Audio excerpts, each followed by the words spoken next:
Les premiers rayons du soleil se glissèrent à travers l'interstice des rideaux, dessinant une strie dorée sur le parquet de ma chambre. 7 heures du matin. J'ouvris les yeux et restai quelques minutes ainsi, à m'habituer à l'idée qu'il n'y avait aucune raison de se presser aujourd'hui. Nul besoin de corriger des copies d'étudiants, de préparer le petit déjeuner pour Renaud, ou de répondre aux appels téléphoniques agaçants de Thibaut. Chaque matinée m'appartenait désormais, et ce fait me semblait encore étrange.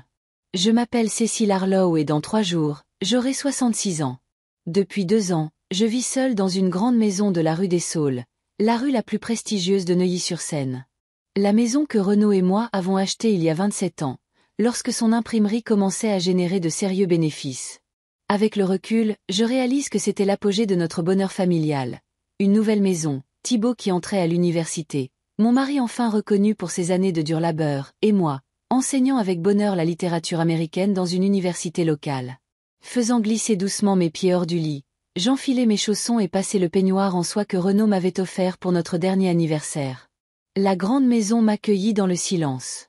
Parfois, ce silence était une bénédiction, surtout après les visites bruyantes de mes petits-enfants. Parfois, c'était un rappel insupportable de la perte. Renaud est décédé il y a 4 ans. La crise cardiaque l'a frappé en pleine imprimerie, alors qu'il inspectait de nouveaux équipements. Rapide et impitoyable. Il n'a pas souffert, et je ne sais toujours pas si c'est une bonne ou une mauvaise chose. Nous n'avons pas eu le temps de nous dire au revoir. Pas le temps de dire les choses importantes. Je suppose que personne n'a jamais le temps. Je me préparais une tasse de thé et un toast à l'avocat, un petit luxe matinal que je m'autorisais le mardi. Mon regard glissa distraitement sur la cuisine où chaque objet recelait un souvenir. Une théière en porcelaine rapportée d'un voyage en Provence. Un ensemble de torchons de cuisine avec des citations de la littérature classique, offerts par mes collègues lors de mon départ à la retraite. Des magnets sur le réfrigérateur, cadeau d'anciens étudiants qui avaient voyagé à travers le pays. Le téléphone sonna à 8h15 précise, pile à l'heure prévue par Myriam. « Cécile, bonjour. » La voix de ma belle-fille était enjouée et professionnelle. « J'espère que tu n'as pas oublié que tu vas chercher les enfants à l'école aujourd'hui. J'ai une présentation importante pour un nouveau client que je ne peux pas annuler. » Je réprimai un soupir. Bien sûr, je m'en souvenais. Je me souvenais toujours des obligations que j'avais. Mon planning de « service de grand-mère » était inscrit 1 mois à l'avance sur le calendrier accroché à côté du réfrigérateur. Oui, Myriam, je me souviens. Je récupérerai Evelyne et Pascal à 15h30. C'est super. Et il se peut que nous restions un peu plus longtemps. Peux-tu leur donner à dîner? J'ai laissé de l'argent pour une pizza la dernière fois. Utilise-le. Il n'y avait même pas l'ombre d'une question dans sa voix. Juste une affirmation. Comme si mon temps n'avait aucune valeur. Comme si je ne pouvais pas avoir mes propres projets. En fait, j'avais un rendez-vous avec Dorothée à 18h, dis-je prudemment, faisant référence à mon ami et collègue de longue date. Une courte pause suivit, puis un léger rire. Cécile, tu te rends compte que c'est un client important, n'est-ce pas? Ma promotion dépend de cette présentation. Je suis sûre que Dorothée comprendra si tu reportes votre rendez-vous.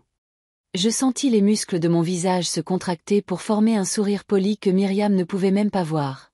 Des années d'enseignement m'avaient appris à garder mes émotions sous contrôle. Bien sûr, je vais l'appeler, répondis-je en prenant une gorgée de monte et refroidie. Après la conversation, je regardai mon reflet dans le miroir du salon. Mes cheveux gris étaient coiffés en un chignon soigné, et il y avait de fines ridules autour de mes yeux que Renaud appelait des rides du sourire. J'avais l'air convenable pour mon âge, mais quelque chose dans mes yeux avait changé au fil des ans. Une sorte de lassitude, une résignation. Quand cela était-il arrivé?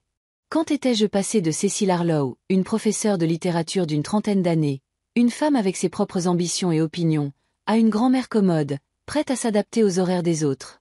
J'ouvris le placard de l'entrée et en sortis un album photo. Notre mariage avec Renaud. Moi, dans une modeste robe crème. Lui, dans un costume de location, mais l'air aussi fier que s'il sortait d'un grand couturier. Des photos de voyage. Nous devant la Tour Eiffel, au Colisée, sur les plages de Floride. La naissance de Thibaut. Le petit paquet dans mes bras, et le bonheur stupéfait sur nos visages. Son diplôme de fin de lycée, son entrée à l'université, son mariage avec Myriam, la naissance des petits-enfants, Evelyne, maintenant âgée de 11 ans, et Pascal, qui en a 8. Notre famille semblait parfaite sur ces photos glacées, des gens aisés et souriants. Personne n'aurait pu deviner ce qui se cachait derrière. Après la mort de Renaud, les choses changèrent imperceptiblement. Progressivement, Thibaut reprit l'imprimerie, bien qu'il ne se soit jamais beaucoup intéressé à l'entreprise de son père. Il préférait engager un directeur et se concentrer sur sa carrière dans la finance. L'imprimerie continuait de générer un revenu stable, dont une partie me revenait en tant que veuve du fondateur. Au début, leurs attentions semblaient touchantes. Thibaut et Myriam passaient chaque week-end, apportant des provisions et demandant comment j'allais. Puis, peu à peu, ces visites commencèrent à s'accompagner de demandes. « Maman, peux-tu aller chercher les enfants à l'école? Nous avons une réunion importante. Cécile, ça ne te dérangerait pas de garder Pascal, n'est-ce pas? Il a un léger rhume et nous devons aller à cette collecte de fonds. Maman, tu te souviens quand tu as dit que tu voulais aider avec la compte pour la maison? C'est le moment idéal. » Je n'ai jamais dit non. Renaud disait toujours que la famille était la chose la plus importante, et je le croyais. Je voulais être une bonne mère, une grand-mère généreuse. Avant que je ne m'en rende compte, j'étais passée de la personne à qui l'on demandait à la personne à qui l'on disait. En refermant l'album, je me dirigeais vers les bibliothèques qui occupaient un mur entier du salon. Les livres avaient été une passion de toute une vie. Des volumes élimés de Dickens hérités de mon père aux auteurs contemporains que je découvrais pour moi-même et mes étudiants. Je passais mes doigts le long des dos, ressentant un calme familier. Après ma retraite il y a 3 ans, j'avais prévu d'écrire mon propre livre, une analyse des personnages féminins dans la littérature américaine du XXe siècle. J'avais rassemblé des matériaux, fait des ébauches. Le dossier de notes gisait toujours dans le tiroir de mon bureau, intact. Entre les soins à Renaud, qui était malade, puis à ses petits-enfants, il n'y avait pas de temps pour mes propres projets. Le téléphone sonna. Thibaut cette fois. Maman. Salut. Sa voix était pressée. Myriam a dit que tu allais chercher les enfants. Super. Écoute, je pensais à ton anniversaire. Nous avons réservé à la terrasse de Lavande pour 19 h vendredi soir. C'est un nouveau restaurant. Très branché. Tout le monde en parle. J'acquiesçai en silence, bien qu'il ne pût pas le voir. La terrasse de Lavande était connue comme un lieu de réunion d'affaires et de réseautage. Un endroit bruyant et prétentieux, à l'opposé des restaurants chaleureux que je préférais. Ça a l'air super, dis-je, parce que c'est ce qu'il attendait. Génial. J'ai réservé pour 6. Myriam et moi, les enfants, toi, et... Il marqua une pause. Ça te dérange si j'invite Grégoire Welch? C'est un investisseur potentiel, et ce serait bien de le présenter à la famille dans un cadre informel. Quelque chose vient de se briser à l'intérieur. Mon anniversaire, 66 ans. Et même ce jour-là, ils prévoyaient de l'utiliser pour faire avancer leurs intérêts. Thibaut, je pensais que ce serait un dîner de famille, dis-je doucement. Maman, ce sera le cas, juste avec une petite addition utile. Grégoire est un homme très intéressant. Tu l'aimeras. Il a beaucoup voyagé, collectionne l'art. Je sentis ma main se crisper sur le téléphone. D'accord, Thibaut. Après la conversation, je restai longtemps à la fenêtre, regardant le jardin bien entretenu. Renaud disait toujours que c'était mon talent pour transformer un espace en oasis. Chaque buisson, chaque fleur avait été plantée de mes mains. Le jardinier venait 2 fois par semaine maintenant, parce que Thibaut estimait qu'à mon âge, je ne devrais pas m'embêter avec de telles choses. Je me dirigeai vers la commode et ouvris le tiroir du haut. Là, sous une pile de foulards, se trouvait une boîte contenant le collier de perles que Renaud m'avait offert pour notre 20e anniversaire de mariage. J'avais décidé de le porter pour mon anniversaire, même si Myriam avait un jour fait remarquer que les perles étaient un peu démodées pour la femme moderne. À 15 h, je quittai la maison à temps pour l'école de mes petits-enfants. Ma berline, achetée du vivant de Renaud, paraissait modeste face aux SUV et voitures de sport rutilant des autres parents et grands-mères qui attendaient devant l'école. Thibaut m'avait proposé à plusieurs reprises de m'aider à acheter une nouvelle voiture, mais j'avais refusé. Cette voiture était fiable, comme la plupart des choses dans la vie de Renaud et moi. Evelyne et Pascal sortirent en courant de l'école avec des sacs à dos qui semblaient trop grands pour leurs épaules menues. Mamie Cécile. Pascal fut le premier à courir vers la voiture, ses cheveux blonds ébouriffés par la course. Evelyne s'approcha plus lentement, avec la dignité d'une presque adolescente, mais je pouvais voir le sourire qu'elle essayait de cacher. « Salut les petits !» Je les serrai dans mes bras, sentant l'odeur familière de shampoing pour bébé et de fournitures scolaires. Comment s'est passée votre journée? Sur le chemin du retour, ils parlèrent de l'école. Pascal avait eu un A à son projet de science, et Evelyne avait été choisie pour jouer dans la pièce de l'école. J'écoutais. Je posais des questions. Je me réjouissais de leur succès. Ces moments étaient réels, authentiques. Les enfants ne faisaient pas semblant, ne m'utilisaient pas. Ils étaient simplement eux-mêmes. Bruyants, énergiques, parfois grincheux, mais toujours vrais. À la maison, je les aidais avec leurs devoirs. Evelyne écrivait une dissertation sur un livre préféré, et j'ai pris plaisir à discuter avec elle des 4 filles du docteur March de Louisa May Alcott. Pascal avait du mal avec des problèmes de mathématiques, et nous avons dessiné des diagrammes ensemble pour rendre les nombres abstraits plus faciles à comprendre. À 18h30, alors que nous terminions de dîner avec une pizza livrée, la sonnette retentit. Thibaut et Myriam entrèrent dans la maison, tous deux en strict costume d'affaires, téléphone à la main. « Maman, merci beaucoup. » Thibaut m'embrassa sur la joue et se tourna immédiatement vers les enfants. « Allez, nous avons encore des choses à faire aujourd'hui. » Myriam jeta un coup d'œil à la cuisine, remarquant les restes de pizza. « Encore de la restauration rapide, » soupira-t-elle. « Cécile, nous parlions de manger sainement. » Je restai silencieuse en aidant Pascal à ramasser les jouets éparpillés. Myriam, pendant ce temps, vérifiait les devoirs d'Evelyne en fronçant les sourcils. « Cette analyse est trop simple pour ton âge, dit-elle. Tu dois creuser plus profondément si tu veux entrer dans une bonne école. » Evelyne baissa les yeux, et je sentis une vague d'irritation monter en moi. La dissertation était parfaite pour une enfant de 11 ans, sincère et pleine d'amour pour la littérature.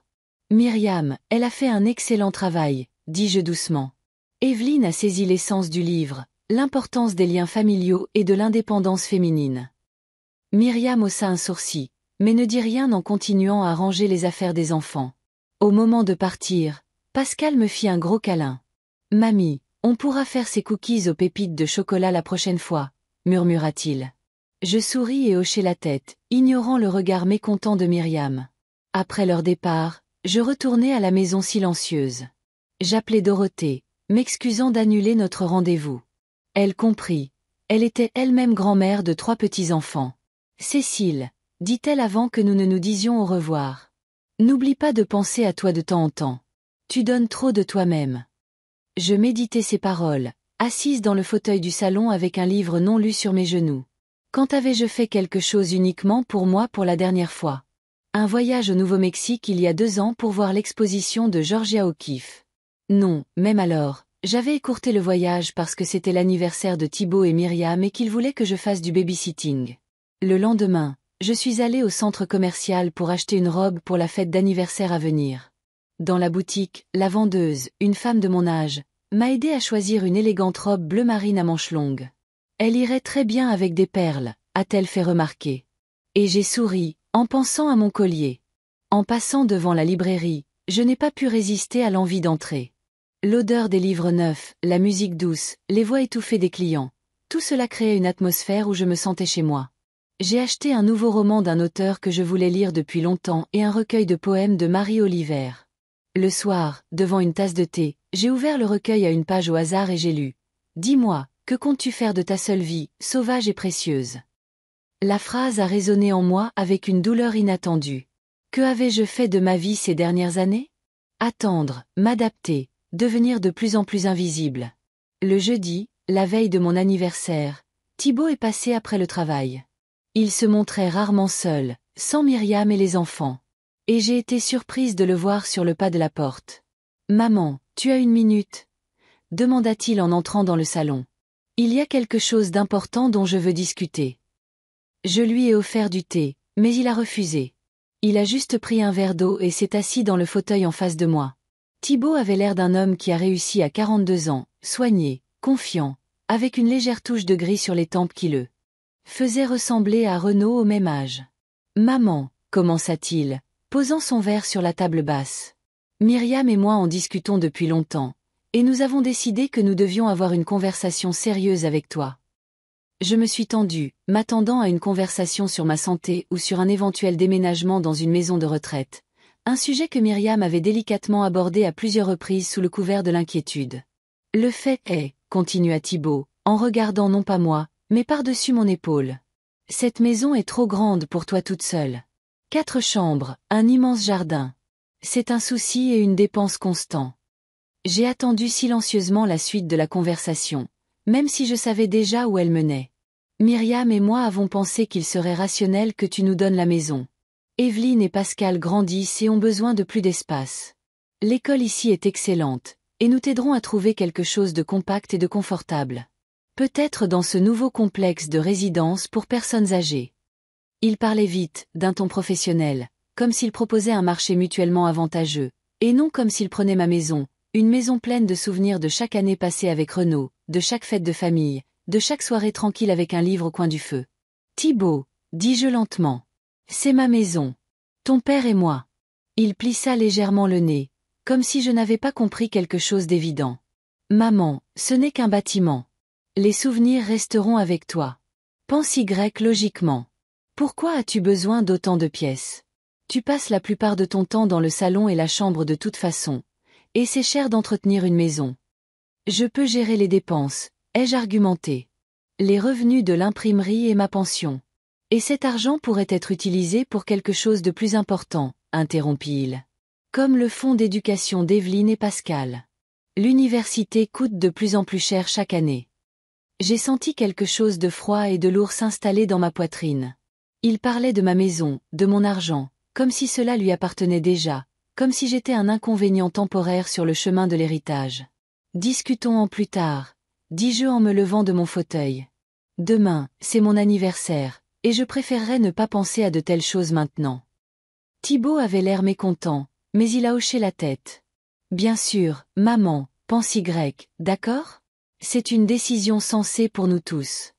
Après son départ, je suis restée assise un long moment, fixant la photo de Renaud sur la cheminée. Il souriait, tenant son premier contrat sérieux pour son imprimerie. Que dirait-il maintenant? Conseillerait-il la concession pour préserver la paix dans la famille? Ou serait-il indigné de la façon dont son fils traitait sa mère? Je n'ai pas beaucoup dormi cette nuit-là, pensant à l'anniversaire de demain et à la conversation avec Thibaut. Quelque chose changeait en moi, lentement mais inexorablement. C'était comme si tous les ressentiments inexprimés, toutes les objections avalées, toutes les concessions des dernières années se rassemblaient en une seule résolution. Le matin de mon anniversaire a commencé par un appel téléphonique. Dorothée a été la première à me féliciter. Sa voix, chaude et sincère, m'a fait sourire.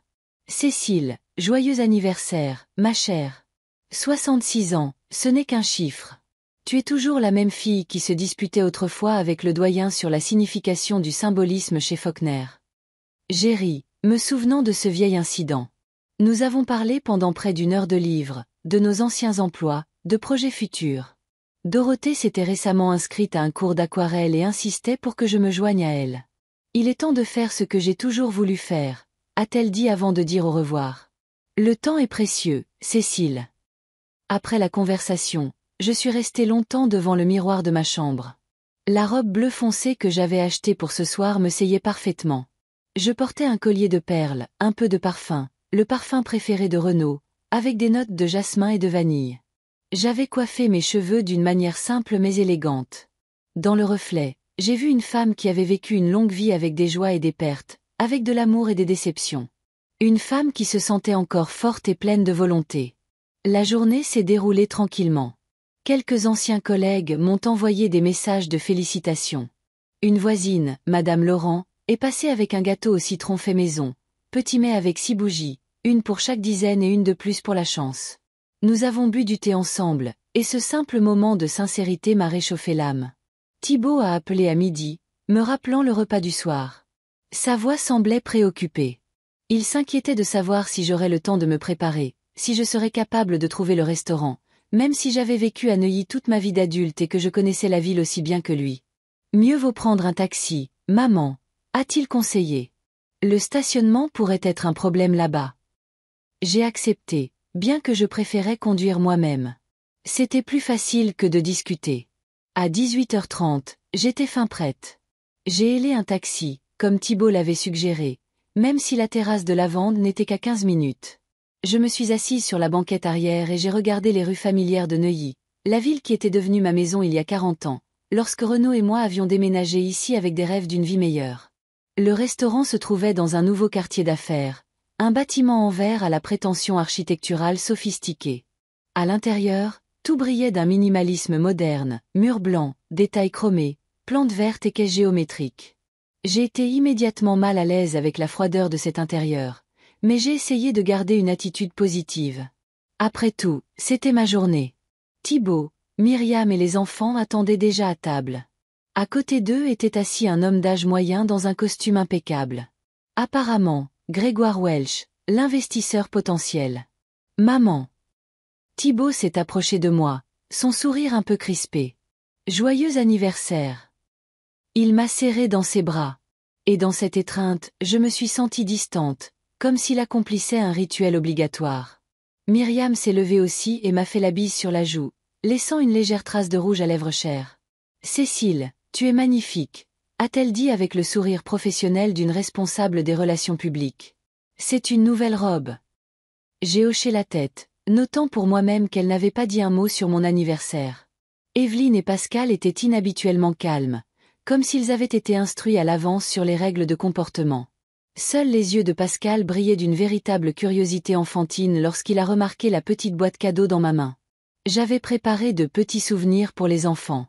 Bien que d'habitude, les cadeaux d'anniversaire soient offerts à la personne qui fête son anniversaire, et non l'inverse. Mamie Cécile, a-t-il chuchoté alors que je m'asseyais à côté de lui. Joyeux anniversaire. J'ai souri et lui ai discrètement serré ça. Petite paume sous la table. Cécile. Thibaut a attiré mon attention. J'aimerais que tu rencontres Grégoire Welch. Grégoire, voici ma mère, Cécile Harlow. L'homme s'est levé galamment et m'a serré la main. Madame Harlow, c'est un plaisir de vous rencontrer. Thibaut m'a beaucoup parlé de vous.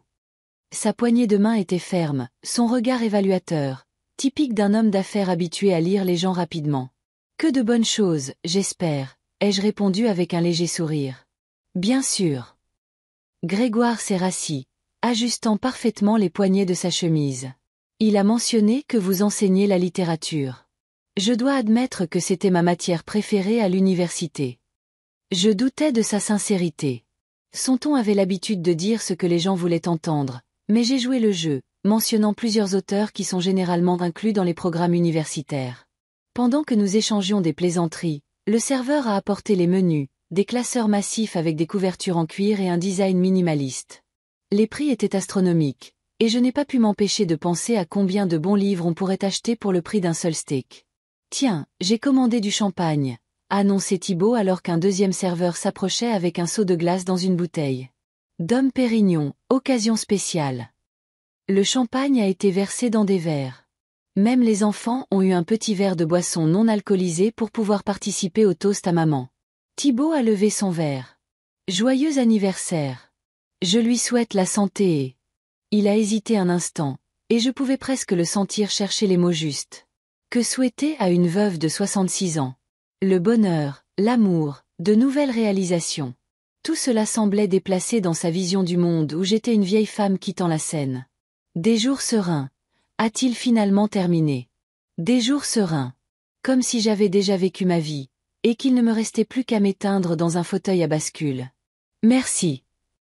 J'ai pris une gorgée de champagne, sentant les bulles me picoter la langue. Bien que j'espère que mes jours ne seront pas seulement sereins, mais aussi épanouissants. J'ai encore beaucoup de projets. Thibaut a souri avec indulgence, de la manière dont on sourit à un enfant qui parle de ses intentions de voler sur la lune.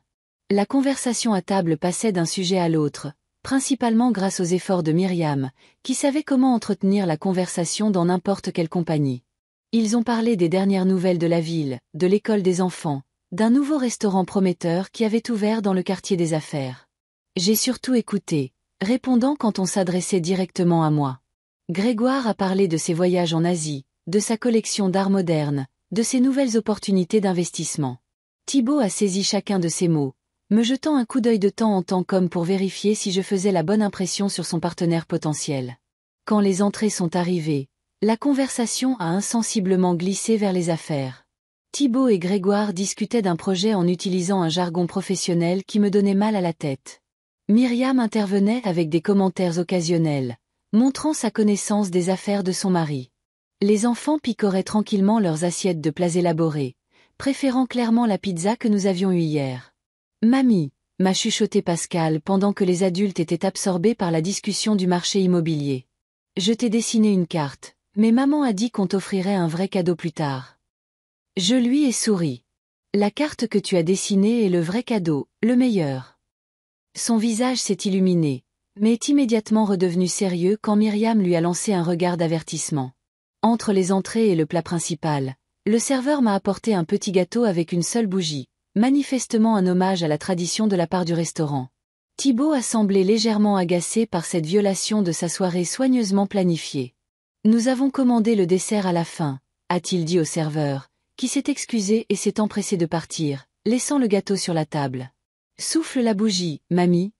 a demandé Evelyne, montrant un enthousiasme enfantin pour la première fois de la soirée. J'ai pris une profonde inspiration et j'ai soufflé la flamme, en faisant un vœu, simple et complexe à la fois. Vivre ma vie, pas celle de quelqu'un d'autre. Quand les plats principaux ont été servis, des portions exquises qui ressemblaient plus à des œuvres d'art qu'à de la nourriture. Thibaut a posé sa fourchette et m'a regardé avec ce sourire particulier que j'avais appris à reconnaître depuis son enfance. C'était le sourire qu'il me faisait avant de me demander quelque chose d'important. Un nouveau vélo. La permission d'aller au lac avec des amis. De l'argent supplémentaire pour l'université. Maman, a-t-il commencé en s'essuyant les lèvres avec une serviette. Tu te souviens de notre conversation d'hier? J'ai senti les muscles de mon cou se tendre.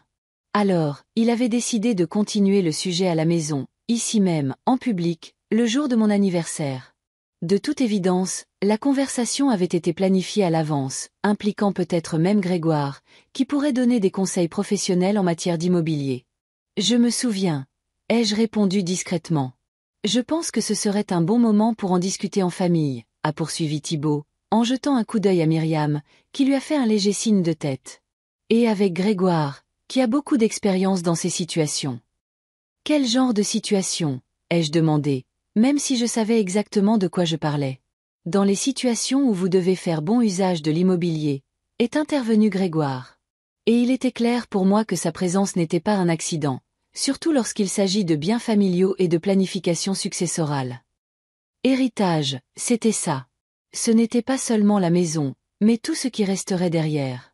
J'ai soudain eu l'impression d'être déjà morte à leurs yeux, juste un obstacle sur le chemin de la succession désirée. Nous y avons beaucoup réfléchi, a poursuivi Thibaut, en me regardant dans les yeux avec une expression de fausse inquiétude. Et nous pensons que la solution la plus intelligente est que tu nous cèdes la maison dès maintenant. Où suis-je censé vivre? Ai-je demandé en essayant de garder ma voix stable. Nous y avons pensé aussi, a dit Myriam en s'éclaircissant la voix.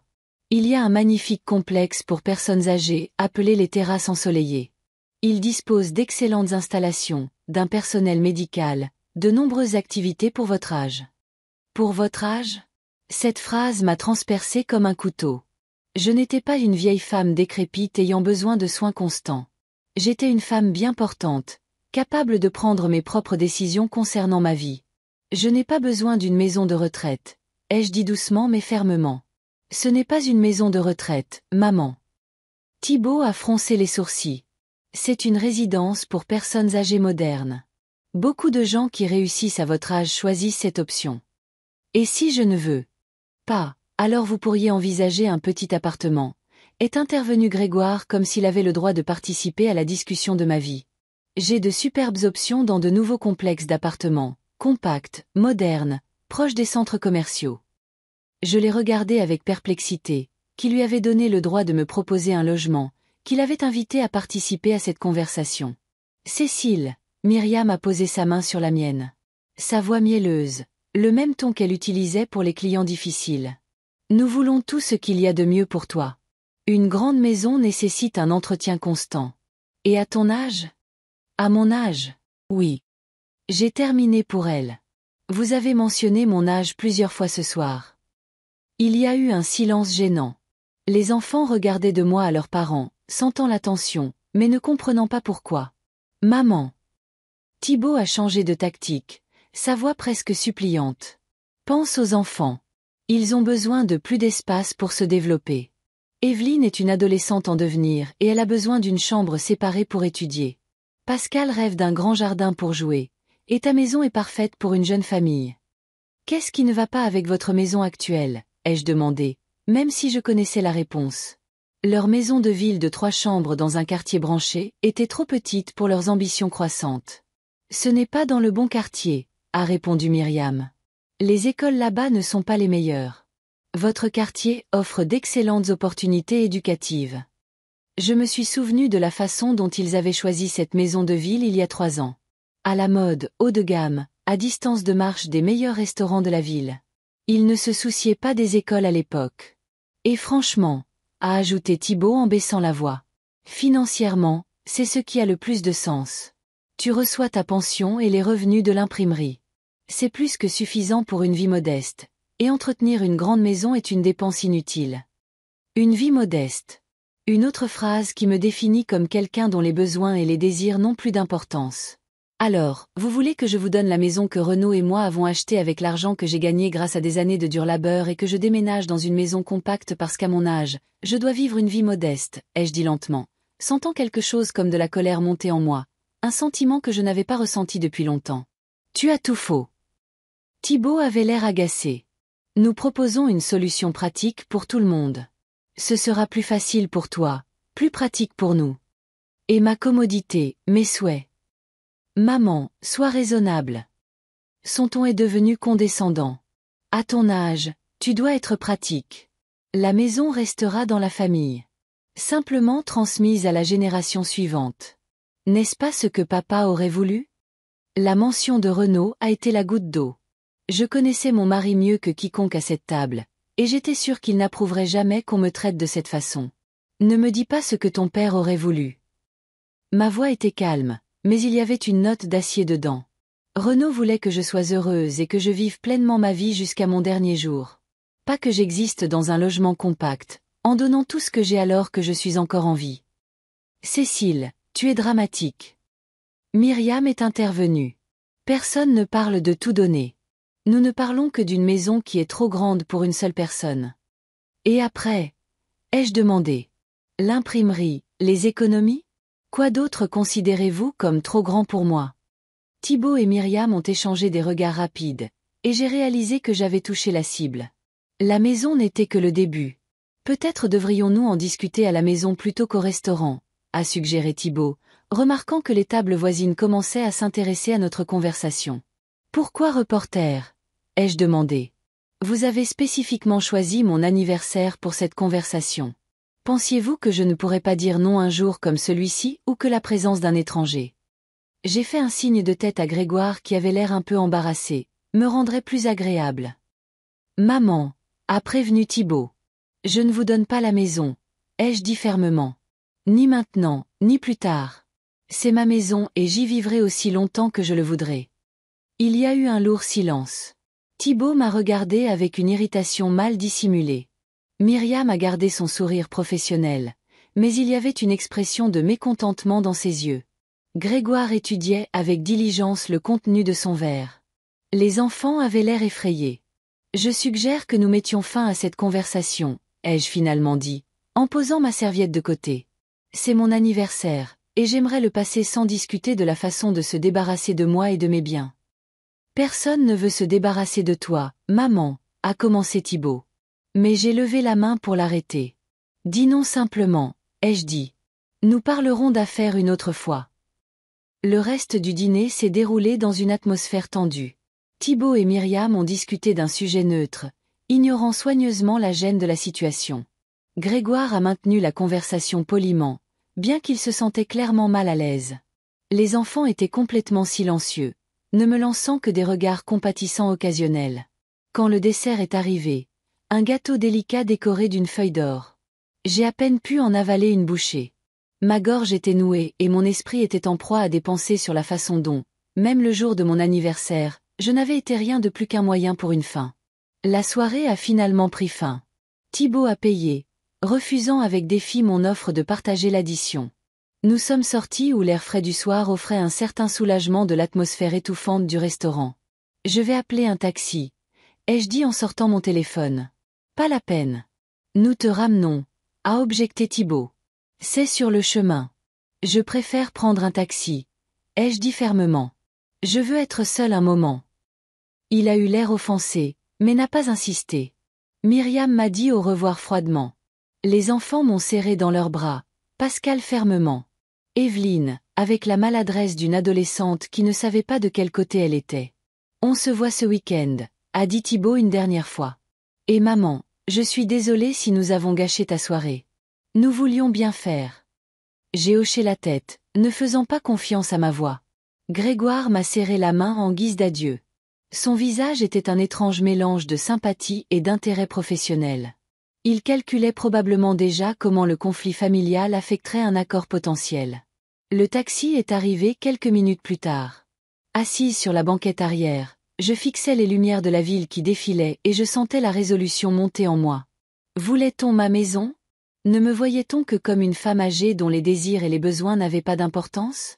Planifiait-on mon avenir sans moi ?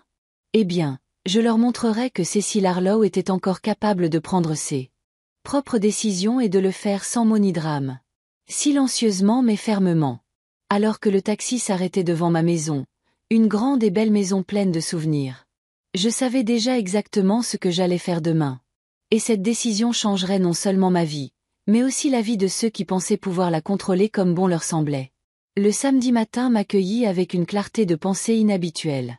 Je me suis réveillée avant que le réveil ne sonne, me sentant étonnamment reposée malgré mon sommeil agité. Allongée dans mon lit, j'ai regardé la lumière du soleil remplir progressivement la pièce et j'ai mentalement établi un plan d'action. Aucun doute ni hésitation, juste une séquence claire d'étapes à suivre. La première chose que j'ai faite a été d'ouvrir mon ordinateur portable et de taper « Meilleures agences immobilières Neuilly » dans le moteur de recherche. Après avoir consulté plusieurs sites web, j'ai opté pour l'agence immobilière Féo 1. Ils étaient spécialisés dans l'immobilier de luxe et avaient des critiques impressionnantes.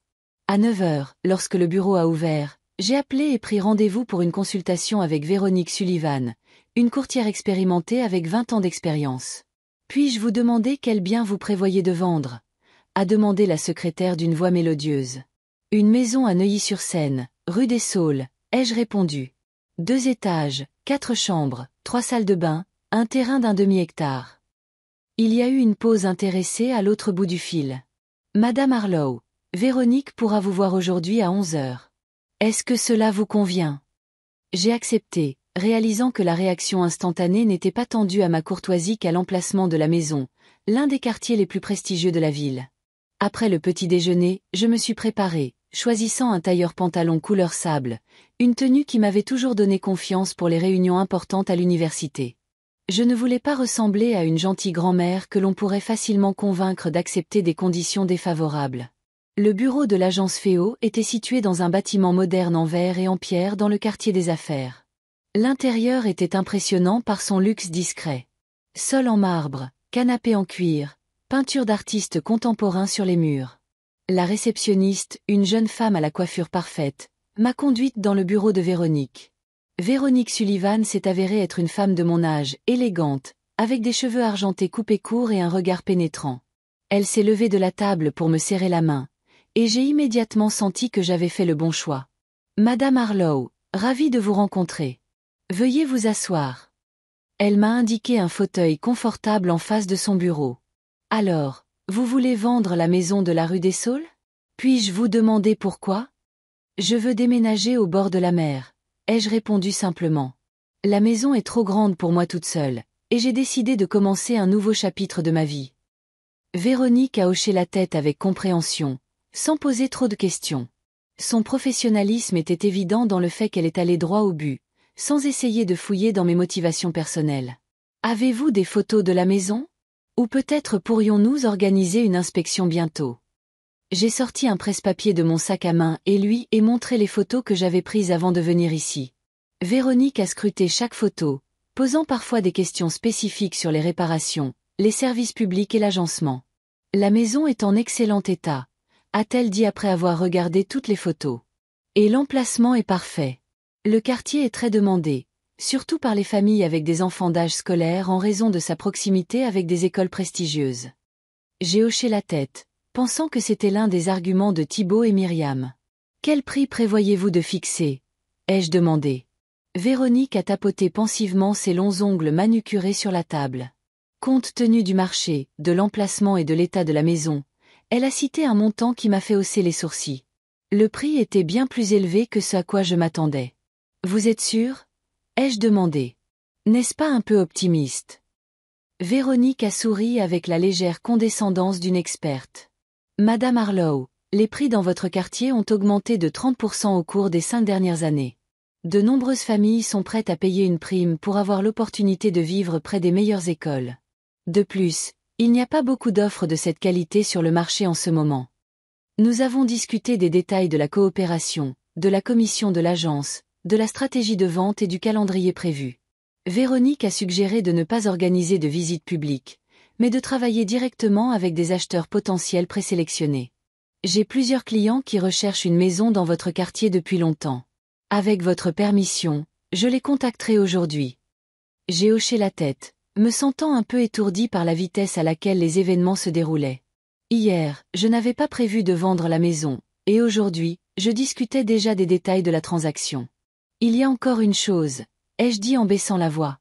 J'aimerais que cette vente reste confidentielle jusqu'à ce que l'affaire soit conclue. Je ne veux pas déranger la famille avant qu'elle ne soit finalisée. Véronique a hoché la tête avec compréhension, sans montrer de surprise. Elle avait probablement vu assez de situations familiales au fil des ans pour ne pas poser trop de questions. Bien sûr, nous pouvons organiser le processus aussi discrètement que possible. En quittant le bureau de l'agence Féo, j'ai ressenti un étrange mélange d'émotions, de détermination, une légère anxiété et quelque chose qui ressemblait à de l'anticipation. Pour la première fois depuis longtemps, je prenais une décision importante basée sur mes propres désirs et non sur les attentes des autres. Le prochain point de mon plan était de rencontrer un avocat. J'ai appelé Maître Higgins, qui nous avait aidés, Renaud et moi, à rédiger le testament il y a 15 ans.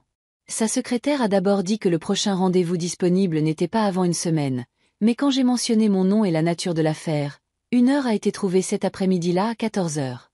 Le bureau de Maître Higgins était situé dans un bâtiment historique du centre-ville, à l'opposé de l'agence immobilière moderne et minimaliste. Des boiseries sombres, des meubles massifs et des bibliothèques remplies de volumes juridiques créaient une atmosphère de stabilité et de tradition.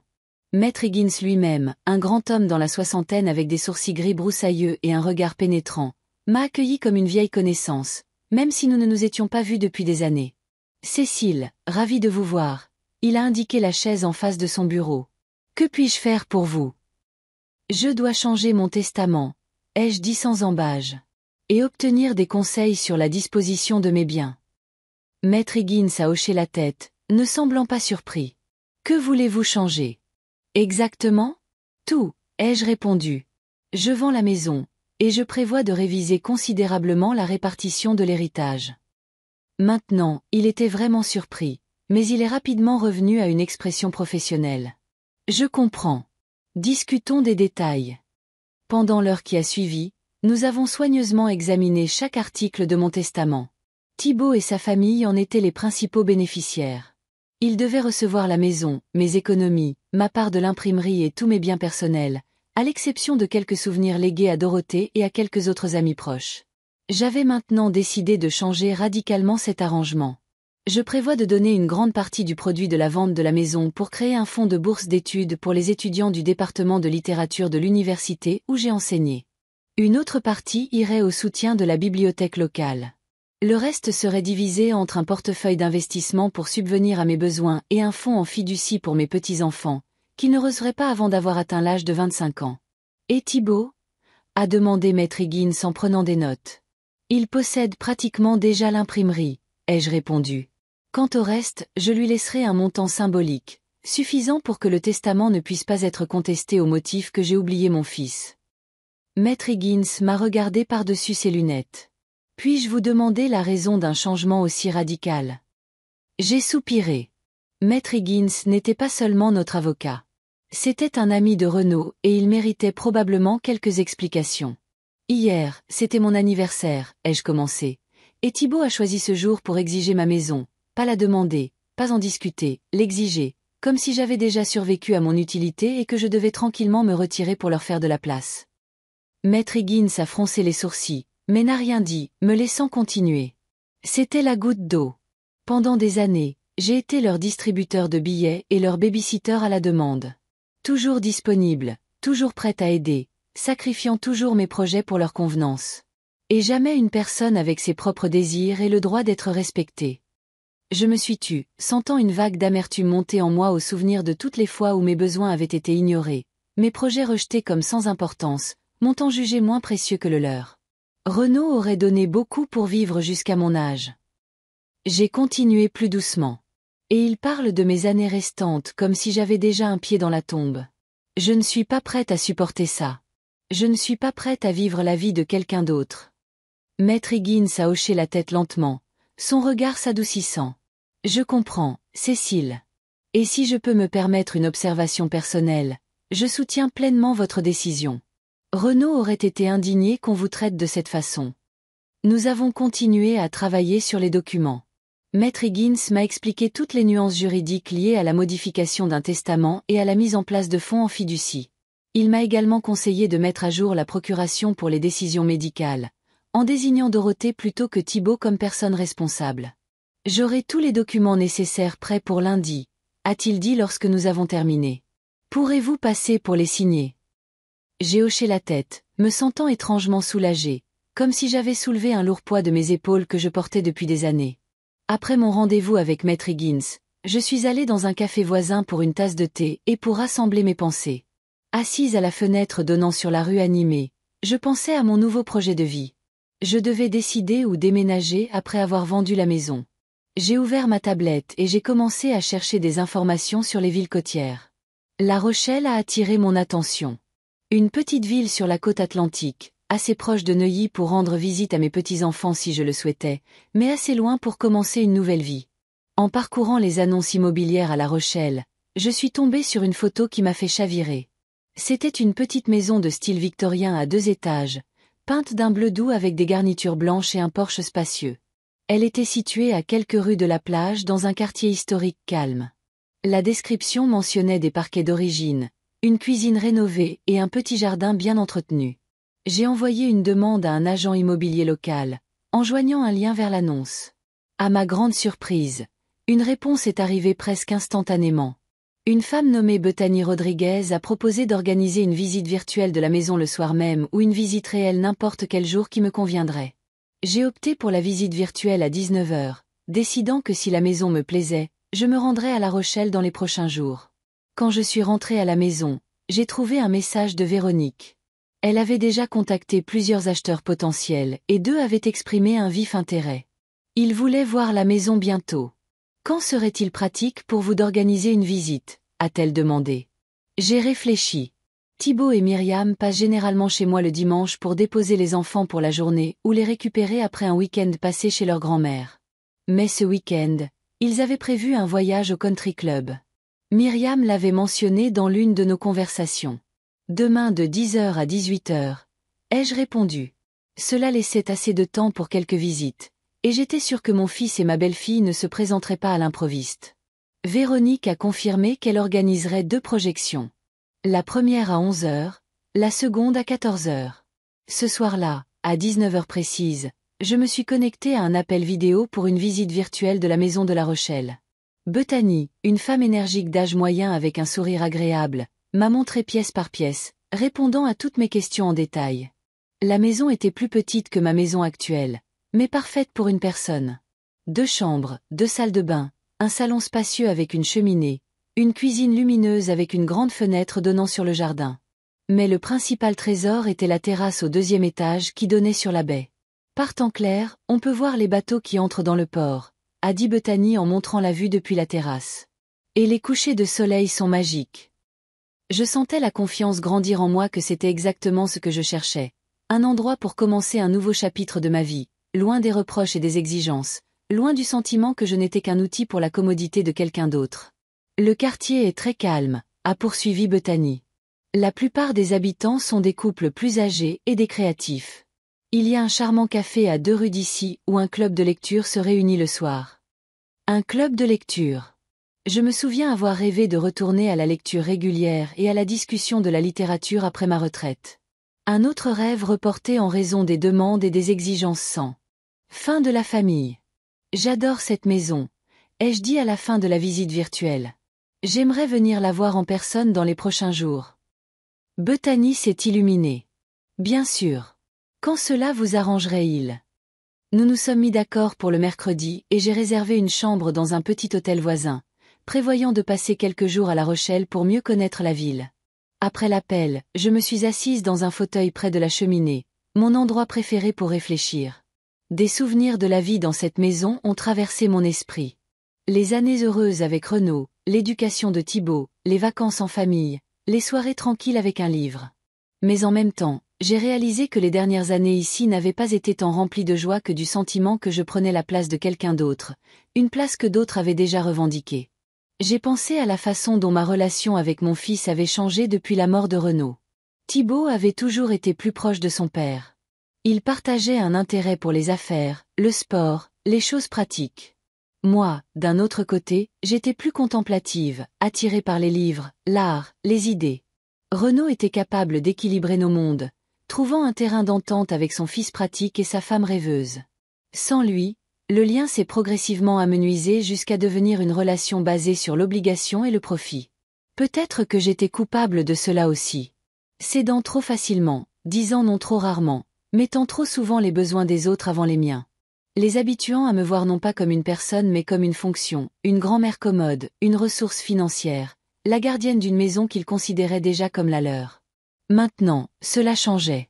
Pas de grands mots ni d'accusations, pas de scène dramatique, juste une action décisive pour reprendre le contrôle de ma propre vie. Le dimanche a été consacré à la préparation des visites. J'ai enlevé les photos de famille des endroits bien en vue, j'ai disposé des fleurs fraîches dans le salon et la cuisine, et j'ai essuyé chaque surface jusqu'à ce qu'elle brille. La maison devait avoir l'air impeccable pour impressionner les acheteurs potentiels. Les premiers à arriver furent les époux Parker, un chirurgien à succès et sa femme, une paysagiste. Ils ont soigneusement inspecté chaque pièce, posé des questions sur les communications, se sont intéressés à l'histoire du quartier.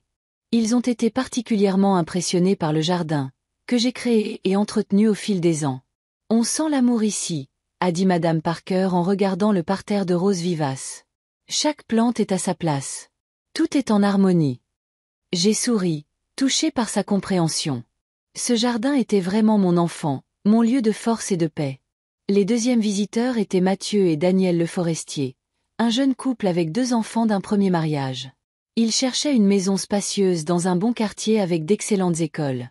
Les enfants, des garçons de 8 et 10 ans, couraient dans la cour avec des exclamations excitées pendant que leurs parents discutaient des éventuels réaménagements de meubles et des palettes de couleurs pour les chambres des enfants. En les regardant, je me suis surprise à penser que j'adorerais que ce soit eux qui achètent la maison.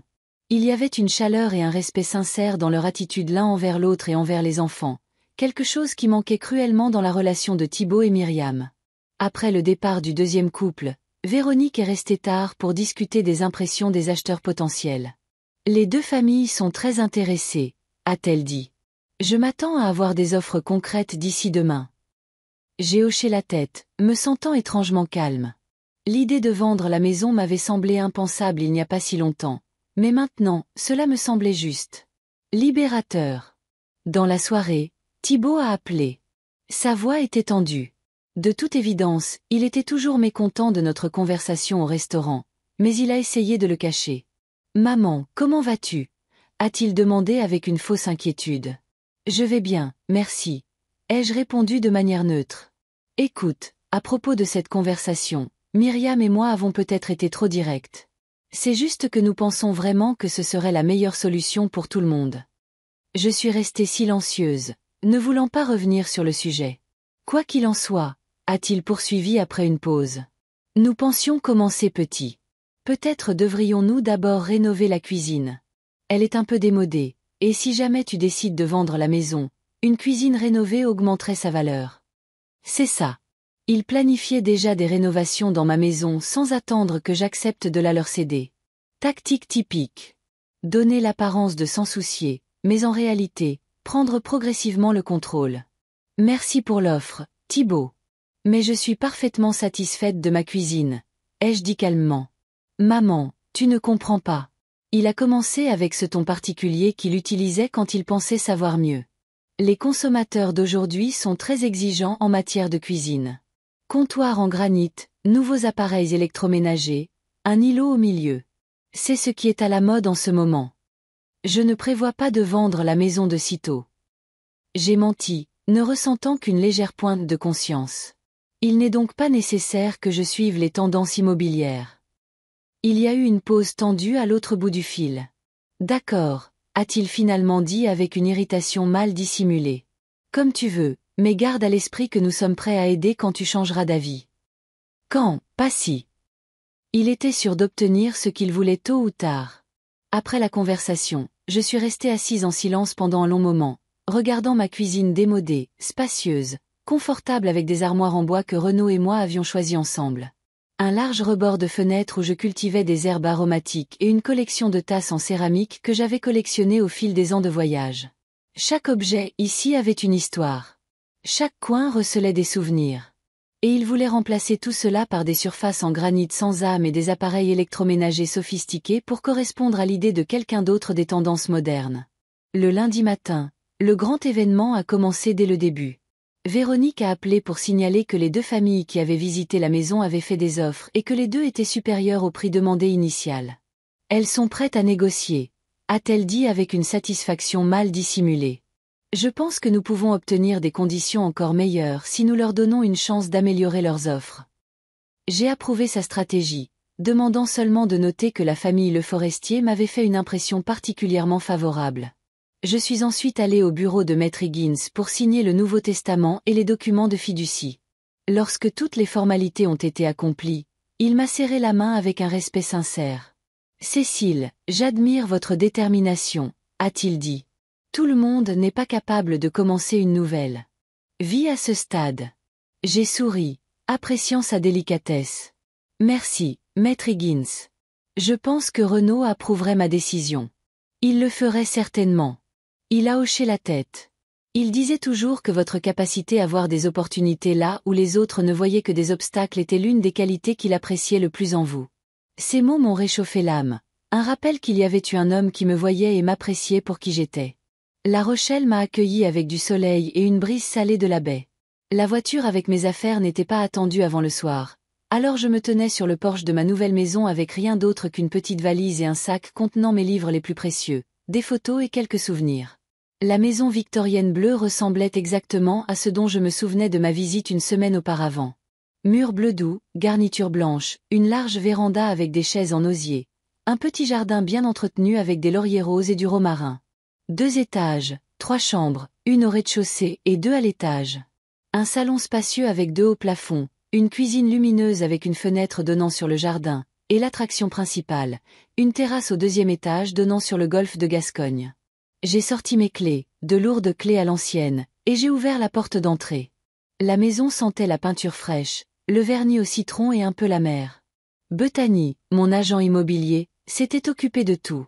Les fenêtres étaient lavées, les sols étaient cirés, et sur la table de la cuisine se trouvait un panier de fruits, une bouteille de vin et un mot. « Bienvenue à La Rochelle, Cécile. » J'ai traversé lentement les pièces, m'habituant à l'idée que c'était maintenant ma maison.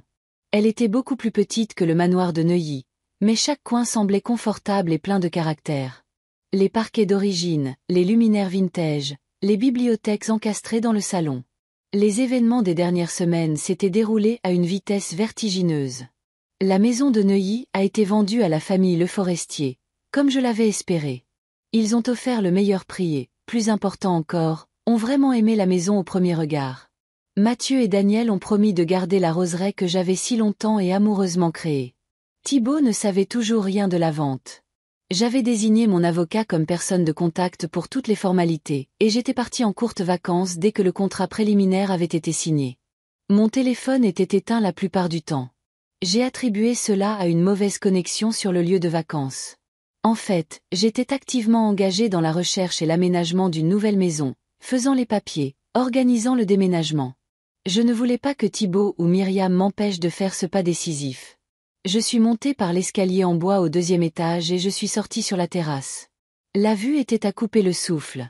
Le vaste bleu de la baie, les voiles blanches des yachts au loin, le contour doux de la côte. L'air était saturé de sel et de liberté.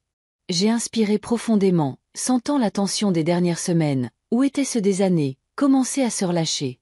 Vers le soir, La voiture avec mes affaires est arrivée.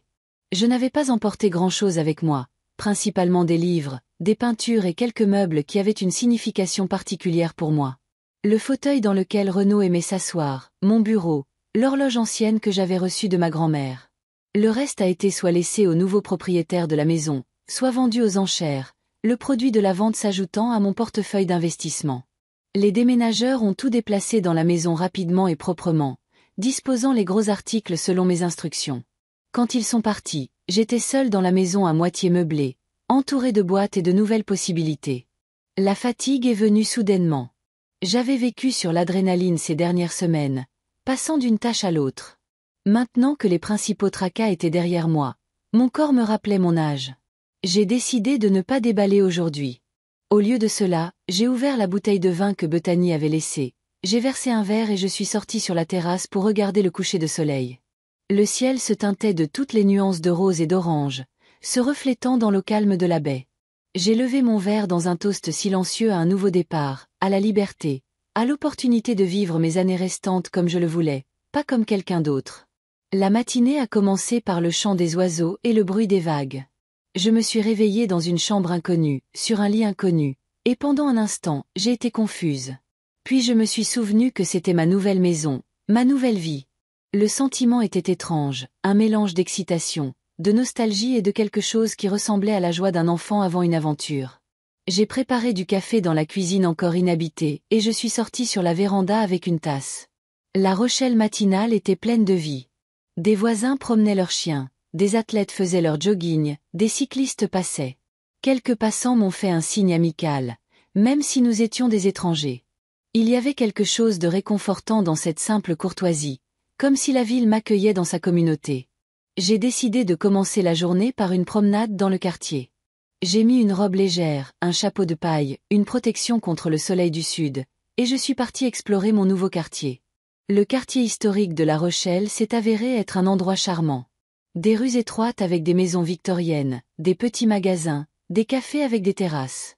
J'ai trouvé un marché d'épicerie où j'ai acheté des fruits et légumes frais, je me suis arrêtée dans une boulangerie pour du pain, et j'ai découvert une petite librairie avec une enseigne intrigante qui disait « Voir des histoires ».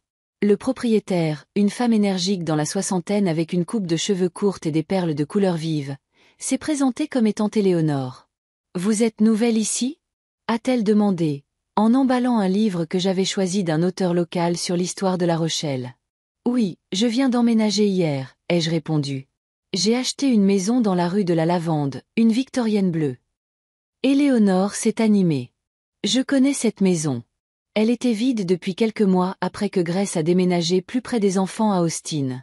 C'est un excellent choix. Vous aurez une vue magnifique sur les couchers de soleil. Nous avons commencé à parler. Il s'est avéré qu'Éléonore avait vécu à La Rochelle toute sa vie, connaissait l'histoire de chaque maison du quartier historique et pouvait recommander tout, du meilleur restaurant local au plombier le plus fiable. Nous avons un club de lecture ici le mercredi, juste dans le magasin, a-t-elle dit avant que je ne parte. Nous lisons Margaret Atwood en ce moment. Venez si cela vous intéresse. Je l'ai remercié pour l'invitation, me sentant étonnamment excitée.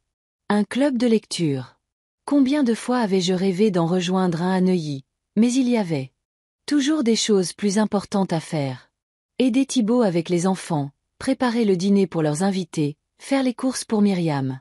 Sur le chemin du retour, j'ai rencontré un voisin, un grand homme aux cheveux gris qui taillait les haies devant sa maison de l'autre côté de la rue. « Bienvenue dans notre quartier », m'a-t-il salué en posant ses cisailles de jardin. « Je suis Howard Price, votre voisin. » Cécile Harlow, j'ai tendu la main. Ravi de vous rencontrer. Si vous avez besoin d'aide pour quoi que ce soit, n'hésitez pas à demander, a-t-il proposé. La première fois dans un nouvel endroit n'est jamais facile. Nous avons parlé un peu du quartier, du temps, du jardinage. Howard s'est avéré être un ancien professeur de biologie marine qui avait pris sa retraite il y a 5 ans. Il écrivait maintenant des livres de vulgarisation scientifique sur la vie marine du golfe de Gascogne et organisait des excursions pour les écoliers. Ma femme Marianne ne manquera pas de passer l'autre jour, a-t-il dit avant que nous ne nous disions au revoir. Elle fait les meilleurs muffins aux myrtilles de La Rochelle. Je suis rentrée à la maison avec des sacs pleins de provisions et le sentiment d'avoir fait les premiers pas vers de nouvelles relations. C'était étrange et un peu troublant. Pendant tant d'années, J'avais vécu dans un cercle social établi, où tous les rôles étaient depuis longtemps attribués. Maintenant, je devais repartir de zéro, me présenter à de nouvelles personnes, non pas comme la mère de Thibaut ou la grand-mère d'Evelyne et Pascal, mais simplement comme Cécile Harlow, une femme avec ses propres intérêts, son histoire et sa personnalité. Les jours suivants se sont passés dans le tumulte de l'installation. J'ai déballé, mis des livres sur des étagères, accroché des tableaux et acheté des meubles et des articles ménagers manquants. La maison s'est progressivement remplie de vie, devenant une extension de moi-même. J'ai accordé une attention particulière à mon bureau, une petite pièce au 2e étage avec une fenêtre donnant sur la baie. Ici se trouvait mon vieux bureau, des bibliothèques avec mes volumes préférés, un fauteuil confortable pour lire. Sur le mur, j'ai accroché le tableau que Renaud m'avait offert pour notre 20e anniversaire de mariage, un paysage marin d'un artiste inconnu trouvé dans une petite galerie lors de notre voyage en Nouvelle-Angleterre. Dans cette pièce, je prévoyais de reprendre le travail sur le livre que j'avais commencé à écrire après ma retraite, une étude des images de femmes dans la littérature américaine du XXe siècle. Un dossier de notes et de brouillons qui était resté intact pendant plusieurs années maintenant, a pris une place de choix sur le bureau. Le 5e jour de ma nouvelle vie, alors que la maison était déjà plus ou moins installée et que je commençais à m'habituer au rythme mesuré de la ville balnéaire, la sonnette a retenti. Thibaut. Je savais que ce moment était inévitable, mais j'ai senti mes épaules se tendre à la vue de son nom sur l'écran. Oui, Thibaut, ai-je répondu en essayant de garder ma voix neutre. Maman. Son ton était étrange, un mélange de méfiance et de colère montante. Qu'est-ce qui se passe? Je suis venue chez toi et il y a une famille étrange. Ils disent qu'ils ont acheté la maison. Y a-t-il une sorte d'erreur? J'ai pris une profonde inspiration, rassemblant mes pensées. Non, Thibaut, il n'y a pas d'erreur. J'ai vendu la maison. Il y a eu une longue pause. Je pouvais presque physiquement le sentir essayer de traiter cette information. Tu quoi? A-t-il finalement réussi à articuler? Qu'est-ce que tu veux dire par tu l'as vendu? Quand? Pourquoi? Sans me consulter. Il y a 3 semaines, ai-je répondu calmement. Je n'avais pas besoin de conseils. C'était ma maison, et j'avais tout à fait le droit de l'utiliser comme bon me semblait. Maman, tu es folle. Sa voix s'est élevée. Comment as-tu pu vendre la maison familiale sans en discuter avec la famille? Où es-tu maintenant? Qu'est-ce qui se passe? J'ai déménagé, Thibaut. J'ai acheté une maison à La Rochelle, au bord de la mer. La Rochelle. Il a dit le nom de la ville comme si j'avais dit sur Mars. Pourquoi? Que ferait une vieille femme là-bas toute seule? Et pourquoi ne nous l'as-tu pas dit? Voilà.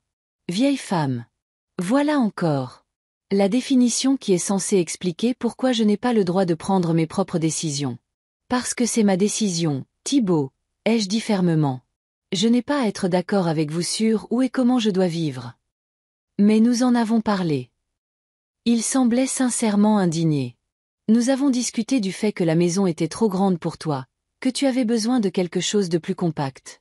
Mais nous pensions à un appartement à proximité, pas à une maison dans une autre ville. Non, Thibaut. J'ai secoué la tête, bien qu'il ne pût pas le voir. Vous n'en avez pas discuté avec moi. Vous m'avez mise devant le fait accompli. Vous avez décidé que je devais vous donner la maison et déménager où vous vouliez que j'aille. Eh bien, ce n'est pas ce que j'ai décidé. Et tu ne nous as même pas consultés. Son ton est devenu accusateur. Maman, nous sommes ta famille. Nous nous soucions de toi. Comment peux-tu être aussi égoïste? Égoïste. Ce mot m'a frappé d'une douleur soudaine. Toute ma vie, j'ai essayé d'être une bonne mère, une grand-mère attentionnée, un soutien fiable pour ma famille, mettant toujours leurs besoins avant les miens. Et maintenant que j'ai fait un choix pour moi-même pour la première fois depuis des années. Suis-je égoïste? Je ne suis pas égoïste, Thibaut, ai-je répondu, ma voix tremblante. Je commence juste enfin à vivre ma vie, pas la vôtre. De quoi parles-tu? A dit Thibaut, sa voix ayant maintenant le ton qu'il utilisait quand il parlait à des enfants grincheux. Maman, tu n'es clairement pas toi-même. Où es-tu exactement? Je viendrai te chercher. Nous en discuterons calmement. Non, ai-je dit fermement. Je ne vais nulle part. Je suis chez moi, dans ma nouvelle maison. Celle que j'ai choisie moi-même et que j'ai achetée avec l'argent que j'ai obtenu de la vente de la dernière. Chez toi. Il a reniflé. Quelle maison à La Rochelle? Tu ne connais personne là-bas. Tous tes amis et ta famille sont ici à Neuilly. Pense aux enfants. Comment vont-ils voir leur grand-mère? Voici la carte des petits-enfants. Je m'attendais à ce qu'il la joue. La Rochelle n'est pas de l'autre côté du monde, Thibaut. J'ai répondu. À 4 heures de route. Tu peux emmener les enfants le week-end. C'est une belle plage. Ils vont adorer. À ton âge, commença-t-il. Arrête de parler de mon âge, l'interrompis-je. J'ai 66 ans, pas 96. Je suis saine d'esprit, en bonne santé et parfaitement capable de prendre des décisions concernant ma propre vie. Il y eut une lourde pause. Je pouvais l'entendre respirer par intermittence. D'accord, dit-il finalement, et sa voix devint froide, professionnelle. Très bien, mais qu'en est-il de l'argent? Combien as-tu obtenu pour la maison? J'espère que tu ne t'es pas laissé arnaquer par les agents immobiliers. L'argent? Bien sûr que si. Le souci de mon bien-être fut rapidement remplacé par le souci de mes finances. J'ai obtenu un bon prix, répondis-je évasivement. Et j'ai bien utilisé les fonds. Que veux-tu dire par gérer? Il y avait une pointe d'inquiétude dans sa voix. Maman, dis-moi que tu n'as pas donné l'argent à un escroc. À ton âge, les gens sont la proie de systèmes pyramidaux et autres. Thibaut, soupirai-je, me sentant fatigué de cette conversation. J'étais professeur de littérature, pas analyste financier comme toi.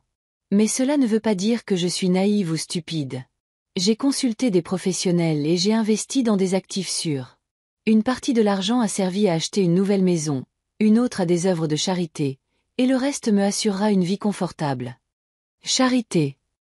Sa voix se brisa en un cri. Tu as donné notre argent à la charité? Pas notre argent, le mien, le corrigeai-je. Le mien. L'argent de la vente de ma maison. La maison qui était censée être la nôtre. Il ne pouvait plus cacher sa colère. La maison que nous avions prévue pour nos enfants. Comment as-tu pu nous faire ça? Je sentis une vague d'irritation monter en moi. Thibaut, écoute-moi attentivement. C'était ma maison, la mienne et celle de ton père. Nous l'avons achetée avec l'argent que nous avons gagné grâce à notre dur labeur. Et elle n'était pas destinée à toi ou à tes enfants. C'était notre maison, un endroit où nous avons vécu et où nous avons été heureux. Le fait que tu aies pensé avoir une sorte de droit dessus alors que j'étais encore en vie est ton problème, pas le mien. Tu ne comprends tout simplement pas. Sa voix tremblait. Nous nous soucions de toi. Nous voulions que tu sois à l'aise, que tu ne sois pas seul. Et toi, tu as tout gâché avec ton égoïsme. Non, Thibaut, dis-je calmement. Vous ne vous souciez pas de moi. Vous vous souciez de la maison que vous vouliez. Vous vous souciez de l'argent que vous pensiez déjà avoir. Vous ne me voyez pas comme une personne avec mes propres désirs et droits, mais comme un obstacle à contourner pour obtenir ce que vous vouliez. Ce n'est pas vrai, s'exclama-t-il. Nous t'aimons. Tu es notre mère. Notre grand-mère. Oui, je suis votre mère et votre grand-mère, ai-je convenu. Mais je suis aussi une femme qui a droit à sa propre vie, qui ne veut pas être seulement une grand-mère commode qui garde vos enfants à la demande ou un distributeur automatique qui distribue de l'argent pour vos besoins. Je suis une personne, Thibaut, avec des rêves, des projets, des désirs, et j'ai le droit de les poursuivre. Il y eut un silence à l'autre bout du fil. Puis j'entendis des voix étouffées. Apparemment, Myriam était à côté de lui et disait quelque chose. Maman. Sa voix changea, plus réservée. Je comprends que tu sois contrariée. Peut-être avons-nous vraiment été trop insistants à propos de la maison, mais ne prenons pas de décision hâtive. Pourquoi ne nous rencontrons-nous pas pour en parler? Nous pourrions venir chez toi à La Rochelle ce week-end. J'ai failli sourire. Thibaut avait toujours été un bon négociateur. Maintenant, il essayait de changer de tactique, voyant que la colère et les accusations ne fonctionnaient pas. D'accord. Ai-je accepté? Venez samedi. Je vous enverrai l'adresse par SMS. Super. Il semblait soulagé. Alors, c'est un accord. Et maman, je suis content que tu ailles bien. Nous étions inquiets. Après la conversation, je suis restée assise sur la terrasse pendant un long moment, regardant la baie. Le soleil glissait vers le coucher, colorant l'eau de ton doré. Je m'attendais à ressentir de la culpabilité, du doute, peut-être même du regret à propos de ma décision après avoir parlé à Thibaut. Mais au lieu de cela, je me sentais étrangement calme et confiante d'avoir fait ce qu'il fallait. Toute ma vie, j'avais essayé d'être une bonne mère, solidaire, compréhensive, serviable. Mais quelque part en cours de route, ce soutien s'est transformé en sacrifice de soi, et cette aide s'est transformée en dépendance. J'ai permis à mon fils et à ma belle-fille de me voir non pas comme une personne, mais comme une fonction. Et pire que tout, j'ai commencé à me voir de cette façon. Maintenant, cela changeait. Je n'allais pas rompre ma relation avec mon fils ni renoncer à mon rôle de grand-mère, mais je n'allais plus me laisser utiliser ou dicter comment je devais vivre ma vie. La sonnerie de la porte a interrompu mes réflexions. Une femme âgée avec un visage aimable et un panier dans les mains se tenait sur le seuil. « Bonsoir », a-t-elle souri. « Je suis Marianne Price, la femme de Howard de l'autre côté de la rue. Je suis venue souhaiter la bienvenue à une nouvelle voisine et j'ai apporté des muffins. » Cécile Harlow. J'ai tendu la main. « C'est un plaisir de vous rencontrer. Howard a mentionné que vous passiez. Entrez, s'il vous plaît. » Marianne s'est avérée être une ancienne professeure de musique passionnée de jardinage et d'histoire locale. Nous avons parlé pendant près de 2 heures, découvrant de nombreux intérêts communs, de la littérature classique à la musique jazz. Mercredi prochain, nous avons un club de lecture au magasin d'Éléonore, a-t-elle dit en se préparant à partir. Et jeudi, il y a un cours d'aquarelle au centre communautaire. Vous devriez absolument vous joindre à nous si cela vous intéresse. Je l'ai remercié pour l'invitation, ressentant un léger frisson. Club de lecture, peinture, des choses que je rêvais de faire depuis des années, mais pour lesquelles je trouvais toujours des raisons de remettre à plus tard. Les enfants ont besoin d'aide pour leurs devoirs. Myriam m'a demandé de garder Pascal. Il a un léger rhume. Thibaut a une réunion importante. Je dois préparer le dîner pour ses collègues. Maintenant, je pouvais décider comment passer mon temps. C'était un sentiment enivrant de liberté, mais aussi une prise de conscience des occasions manquées. Combien d'années avais-je perdu à vivre les projets et les priorités de quelqu'un d'autre? Combien de livres n'avais-je pas lus? Combien d'endroits n'avais-je pas visités? Combien d'idées n'avais-je pas réalisées parce que j'avais toujours mis les besoins des autres avant les miens? Cette nuit-là, j'ai décidé de commencer une nouvelle tradition de faire quelque chose pour moi tous les jours. Quelque chose qui apporte de la joie, qui développe, qui inspire. La première de ces actions a été de m'inscrire au club de lecture et au cours d'aquarelle. La seconde a été de reprendre le travail sur le livre que j'avais commencé à écrire après ma retraite. J'ai sorti un dossier de notes, j'ai relu ce que j'avais écrit et j'ai senti un enthousiasme créatif longtemps oublié se réveiller en moi. En me couchant dans ma nouvelle chambre avec la fenêtre ouverte sur le bruit des vagues, je me sentais en paix. Demain, il y avait beaucoup à faire. Aménager le jardin, trouver le marché de producteurs le plus proche, m'inscrire à la bibliothèque locale. Mais maintenant, dans le silence de la nuit, je savourais la simple prise de conscience. J'étais libre. Libre d'être moi-même, de vivre ma vie, de suivre mes désirs. Et cette liberté valait toutes les luttes, toutes les conversations désagréables, tous les doutes. Je me suis endormie en pensant que ma nouvelle rive n'était pas seulement un lieu géographique, mais une nouvelle étape de la vie où je pouvais enfin être simplement Cécile Harlow, pas la mère, la grand-mère ou la ressource commode de quelqu'un.